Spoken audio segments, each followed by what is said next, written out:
All right. So I'm going to get to something I'm sure a lot of the people listening to this podcast want to know about, which is your current training setup. Obviously, you made a change after the 2023 track season. So can you tell us where you're based right now? Who's coaching you? Are you part of a team or a group?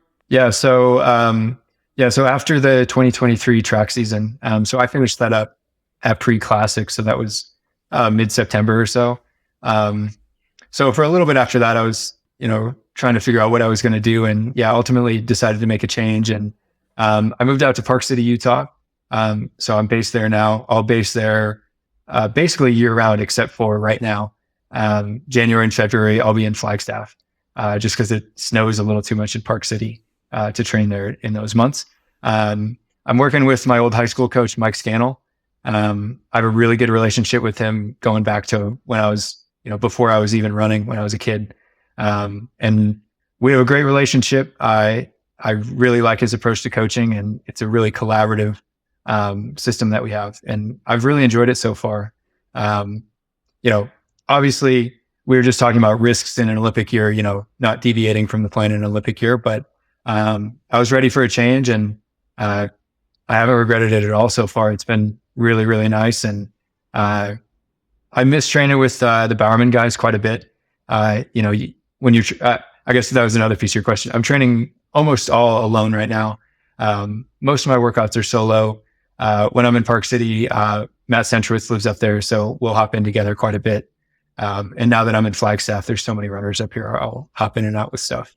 But it's not the same as having 10 dedicated guys with every workout. So, the changes come with challenges, but I think the pros have outweighed all the cons so far, and it's been really, really good. Can you go into detail about that? Like, what have been the benefits you've seen compared to when you were with Bowerman, and what are sort of the drawbacks? So I guess the drawbacks would be I just don't have 10 bodies around me at all times to drag me through a workout. You don't have, I guess, the social element of, going for an easy run and just chatting it up for 70 minutes and the run flies by. So those are pieces that are missing. There's other infrastructure pieces that I had to sort out on my own. So that would be like track access and gym access, and what am I doing for physio? What am I doing for strength work? Things like that. When you're part of a very complete club like Bowerman, are kind of sorted out for you. But gotten all that stuff sorted, and I liked where it's at. And and so the pros have been, the training is very customized. It's just me. So if a pace is a little fast, we'll tweak it a little bit. If it's a little slow, we'll tweak it. If the volume isn't quite right, if I feel like I can handle a little more, a little less, it's an instant tweak. It snowed a little bit in Park City, so I drove to Flagstaff. There were no logistics involved. If it snows too much in Flagstaff, I'll go to Phoenix. And so when you're on your own, you what you lose in kind of the social setting and the advantages of just having guys to drag you around, you do gain quite a lot in flexibility. And I feel like at this point in my career, I was ready for that. I don't think I would be ready to kind of go out on my own when I first came out of college. But several years in the Bowerman system, and I feel like I had a good sense of what worked for me and what doesn't, and going after all the things that work for me. But certainly there were challenges. Being an individual, there are things that I took for granted when I was at Bowerman, but all those things are mostly sorted out now. So I'm smooth sailing. What about the training itself? How different does it look to what you were doing under Jerry? It's similar. I ran really well under Bowerman. Jerry is a fantastic coach, and he got me to incredible levels that I never would have expected when I first came out of college. There were things that I thought were really effective for me, and things that were really effective for other people in the training group and less effective for me. So that's where the little tweaks come in. As far as fall training, it's not rocket science in the fall. You have threshold work, you have long runs, you have easy runs, you have hills, maybe some speed endurance, some strides. you know, the pieces of the puzzle aren't, you know, nobody's inventing new pieces to that puzzle. It's how you put them together. So, I'm putting them together a little different than I did at Bowerman. I've kind of embraced a lot of the double workout stuff. Sometimes, sometimes it would be a double threshold session, but sometimes it'll be hills and speed endurance on the track in the morning, and then more of a threshold session in the afternoon. So technically not the double threshold buzzword, but double workouts. And that was something that I've been curious about for a while, about trying out. I've really enjoyed it. And it's also helped being alone. You know, it's hard doing big, massive one block sessions when you're solo. When you're with 10 guys, it's easier to do 10 miles of strength or 12 miles of strength in the morning. But when you're alone, it's easier to do 7 in the morning and 5 in the afternoon, something like that. So, the training is a little different. I can go into specifics and stuff if you'd like, but, the way we set it up has been very collaborative with me and Mike. So, and we've been tweaking it as we go, sending it out. Like we've been writing out like a month of training at a time about, sitting down and getting that out. And then, you know, after every workout, tweaking things here and there, making sure everything's right. Is Mike there, or is he remote, or how does that work? So Mike lives in Phoenix. So now that I'm in Flagstaff, he's at every single workout. Cause I'll work out in Sedona a lot and Cottonwood, or all the way down in Phoenix sometimes. And then when I was in Park City, and when I will be in Park City, Mike was at almost every session. He probably missed maybe 3 or 4 sessions. You know, a lot of the threshold stuff I can do on my own very easily. You know, some more of the more aggressive sessions, it's better to have a coach there. Just sometimes as an athlete, you can kind of grind yourself into the ground if there's not someone there to hold you back. So, we have really good communication. You know, he's not there on my easy days, but I don't really need a coach there on my easy days. You talked about making tweaks to your training, and one of those is double sessions. Like, were there any other specific tweaks that you really think could make the difference between, you know, being 4th a couple of years ago and being on the podium this year? Yeah, you know, a little bit just of like big picture programming, kind of macro cycle stuff. I think last year I was a little overcooked by the time USA's came around. Physically, you know, I got injured as well, but I think even before that injury, just the timing of the cycle and the peaking, wasn't 100% perfect. So this year took a little bit of different approach to the fall, a lot more strength oriented, you know, wasn't in spikes until I think yesterday was my first session where I put on spikes, or maybe 2 days ago. When would you do that previously? When would be your first spike session? You know, I would throw on spikes for part of a workout at least, you know, mid-November. And by December, we would be doing some pretty aggressive stuff on the track in spikes. I think that gets you really fit.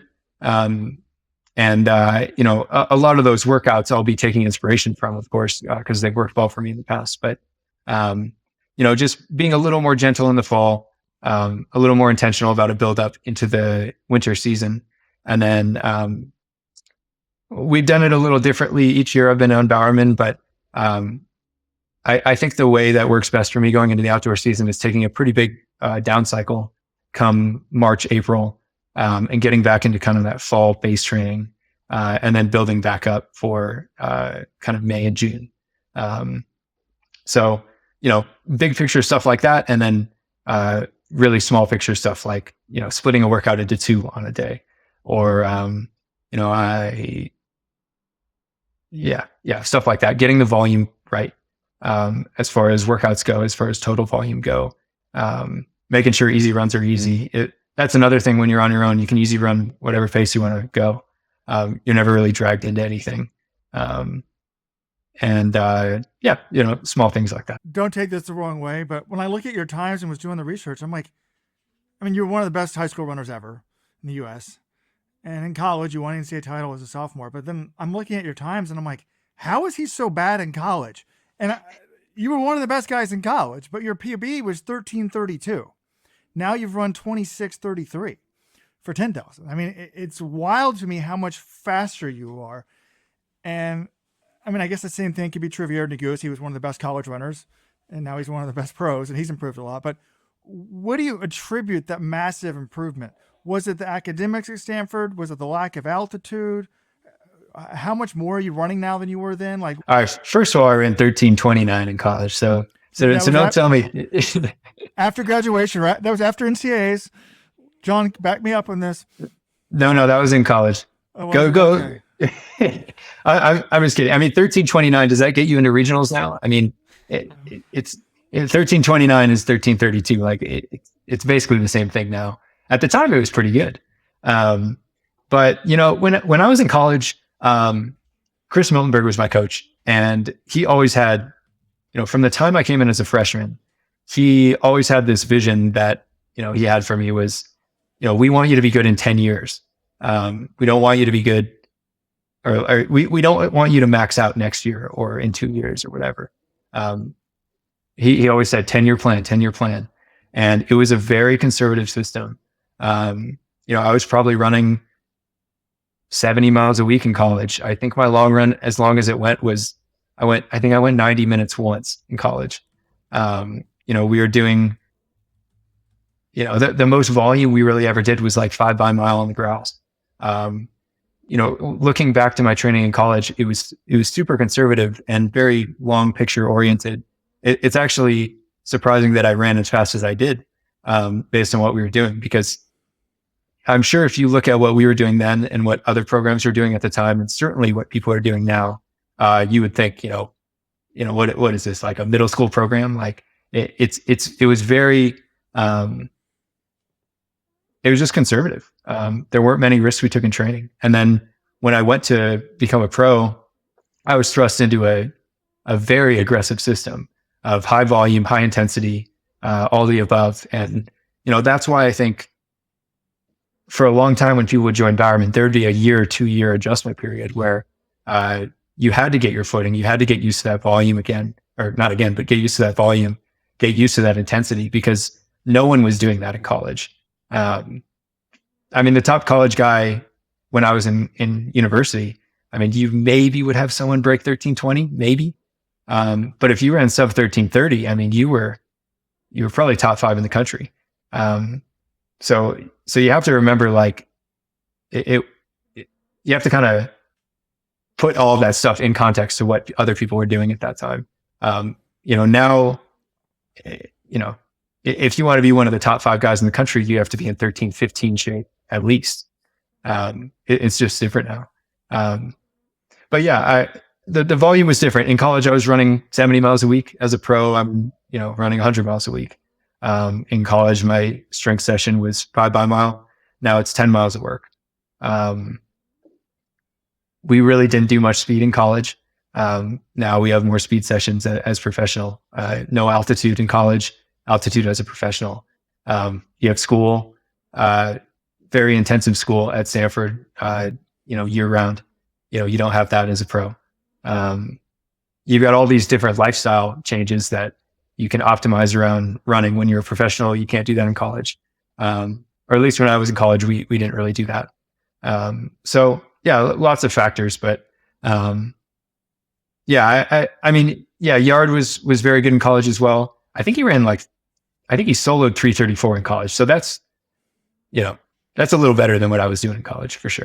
Can you tell me what the adjustment was like to starting double workouts? Like, had you ever done that before in your career? What was the learning curve like adjusting to that?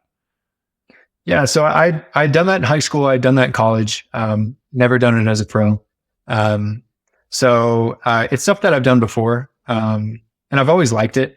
And you know, it from an intuitive sense, it does seem like a good idea. You know, if you can do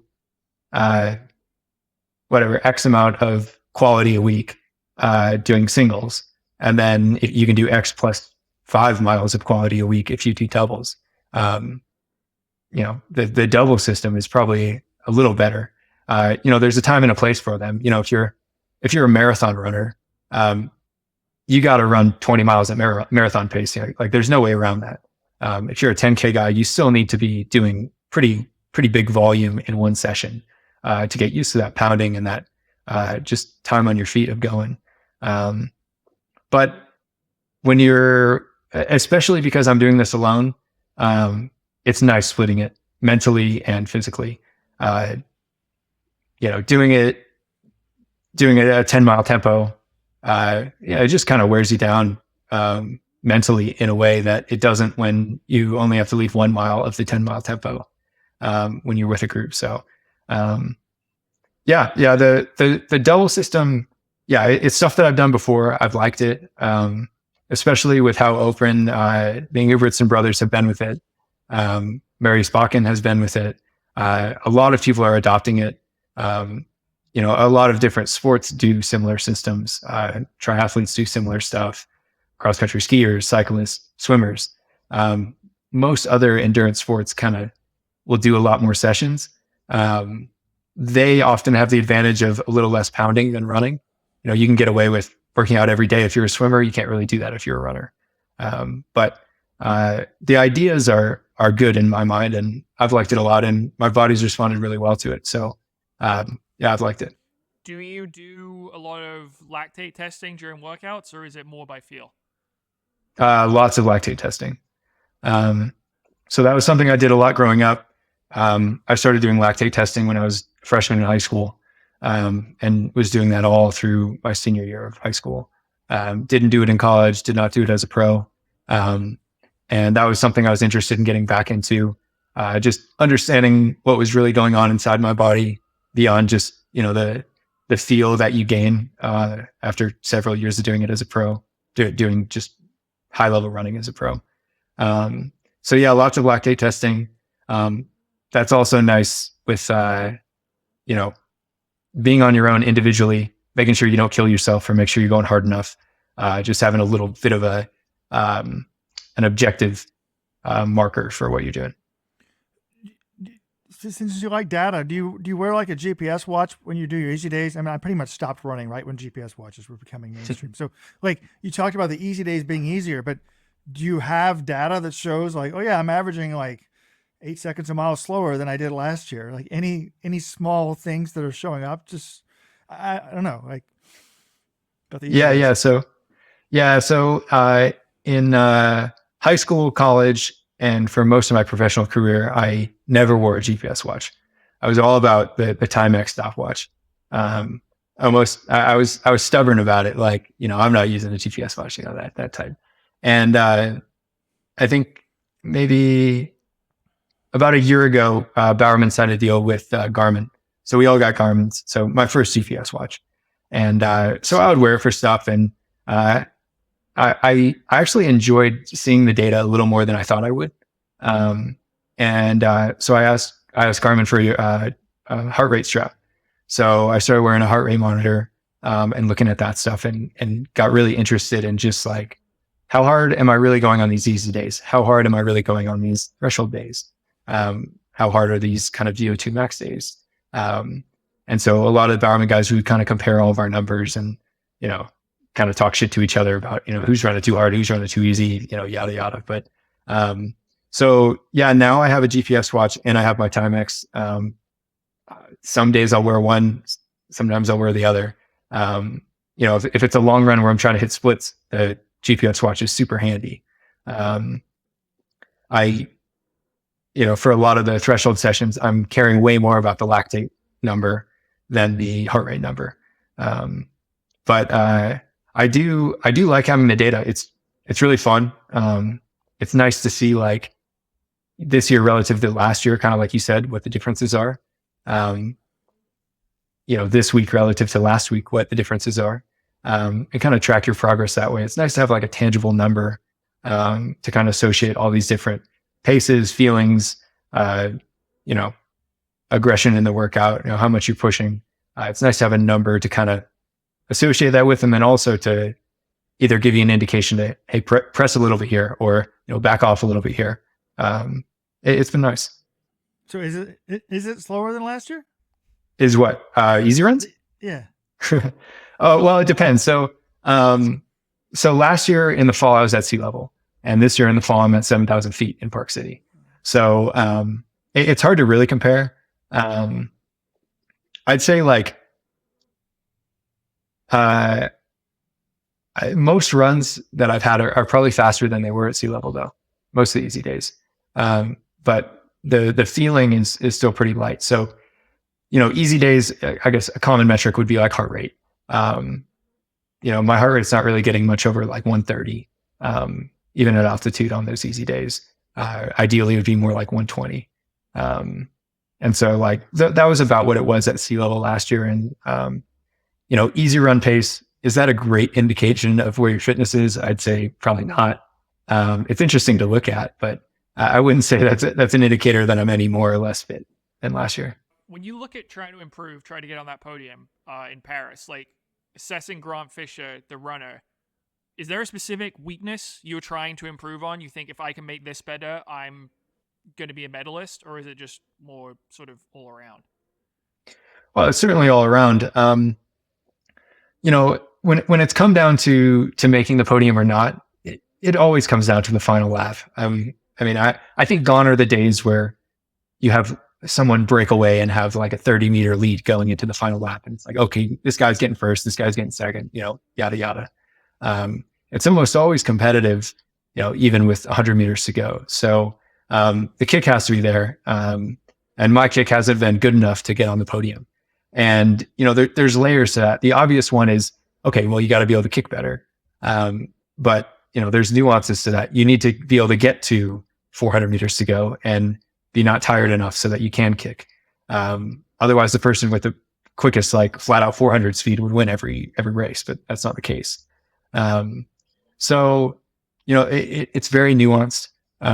Obviously, I've been really close before. So it's not like we need to reinvent the wheel here. But yeah, being able to kick off of a fast pace is something that I really need to hone a little better.